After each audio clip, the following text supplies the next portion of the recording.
మొన్ననే రాష్ట్ర ముఖ్యమంత్రి వరులు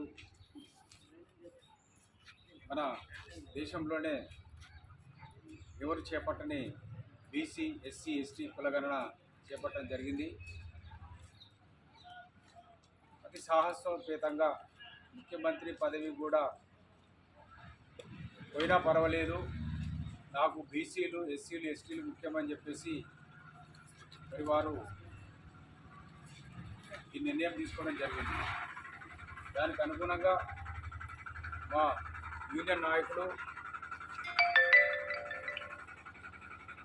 శ్రీ బి జనప్రసాద్ గారి ఆదేశాల మేరకు కార్యక్రమం చేపట్టమని చెప్పేసి మాకు ఆదేశాలు ఇవ్వడం జరిగింది. అయితే ఈ కార్యక్రమానికి ముఖ్య అతిథిగా మన Yellandu area INTUC vice president జే వెంకటేశ్వరరావు గారిని పరిచయం కావాల్సిందిగా కోరుకుంటున్నా. అలానే ఇక్కడ ఫుడ్ సెక్రటరీ కృష్ణమూర్తి గారిని, అలానే ఇక్కడ విచ్చేసిన మన సిస్టర్లు, వార్డ్ బాయ్స్, మిగతా అందరికీ కూడా పేరు పేరు నమస్కారాలు తెలియజేస్తూ,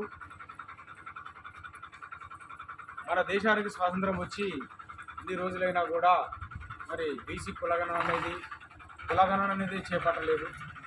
1931లో ఆంగ్లేయులు వాళ్ళు మాత్రమే మరి బీసీ జనాలు ఎంతమంది ఉన్నారు, ఎస్సీలు ఎంతమంది ఉన్నారు, ఎస్టీలు ఎంతమంది ఉన్నారు అనే కులగణన చేపట్టారు. దాని తర్వాత మన ముఖ్యమంత్రి, తెలంగాణ రాష్ట్ర ముఖ్యమంత్రి శ్రీ రేవంత్ రెడ్డి గారు దీన్ని ఎట్లాగో ఈ కార్యక్రమాన్ని చేపట్టాలని చెప్పేసి మరి నిర్ణయం తీసుకున్నారు. దేనికి స్ఫూర్తిగా అంటే గతంలో మన ప్రియతమ నాయకులు రాహుల్ గాంధీ గారు జోడో యాత్ర ప్రారంభించారు. ఆ ప్రారంభంలోనే తెలంగాణ రాష్ట్రంలో మరి ప్రభుత్వం ఏర్పాటు చేస్తే తప్పనిసరిగా ఎస్సీలు, బీసీలు, ఎస్టీలకు కులగణన చేపట్టి మరి వారికి అన్ని రకాలుగా నేను సహసహకారాలు అందిస్తానని చెప్పి హామీ ఇవ్వడం జరిగింది. దాంట్లో భాగంగానే మరి రేవంత్ రెడ్డి గారు మరి ఈ సాహసోపేతమైన నిర్ణయం తీసుకోవడం జరిగింది.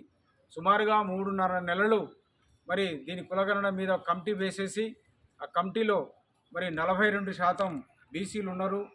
మరి మిగతా శాతం 15% రిజర్వేషను ఎస్సీలకు ఇచ్చారు, 9% ఎస్టీలకు ఇచ్చారు.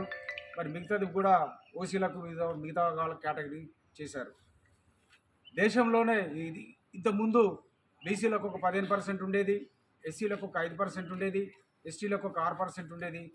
రాజశేఖర రెడ్డి గారు వచ్చిన తర్వాత ముస్లిం మైనారిటీలకు వాళ్ళకు కూడా ఒక రిజర్వేషన్ కల్పించారు.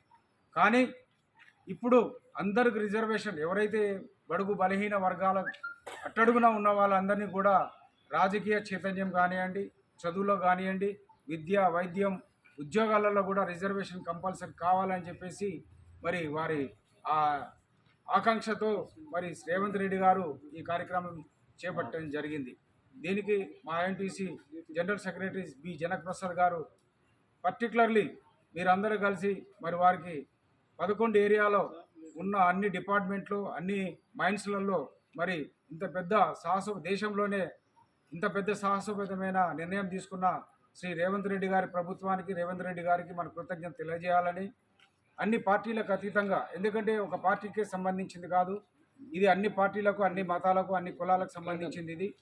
కాబట్టి అందరు దీనికి అర్హులే. కాబట్టి మీరందరూ కలిసి వారికి, ముఖ్యమంత్రి గారికి తప్పనిసరిగా పాలాభిషేకం చేయాలని చెప్పేసి వారు మనకు ఆదేశాలు ఇవ్వడం జరిగింది. కాబట్టి ఇల్లందులో జే వెంకటేశ్వర గారి నాయకత్వంలో నేను పిట్ మీటింగ్స్, దాంతోపాటు మరి ఈ పాలాభిషేకం కార్యక్రమాన్ని మేము ఏర్పాటు చేయడం జరిగింది. అందులో భాగంగా నిన్న జిఎం ఆఫీస్లో చేయడం జరిగింది. ఈరోజు మరి మన ఏరియా హాస్పిటల్లో మన అందరి మధ్యలో మరి వారికి ఘనంగా పాలాభిషేకం చేయాలని నిర్ణయం తీసుకున్నాం. కాబట్టి దీనికి మీరందరూ వచ్చినందుకు సంతోషం. ఈ కార్యక్రమాన్ని ఉద్దేశించి మన ఇల్లందు ఐఎన్టీసీ వైస్ ప్రెసిడెంట్ జే వెంకటేశ్వర గారిని మాట్లాడాల్సిందిగా కోరుతున్నాం.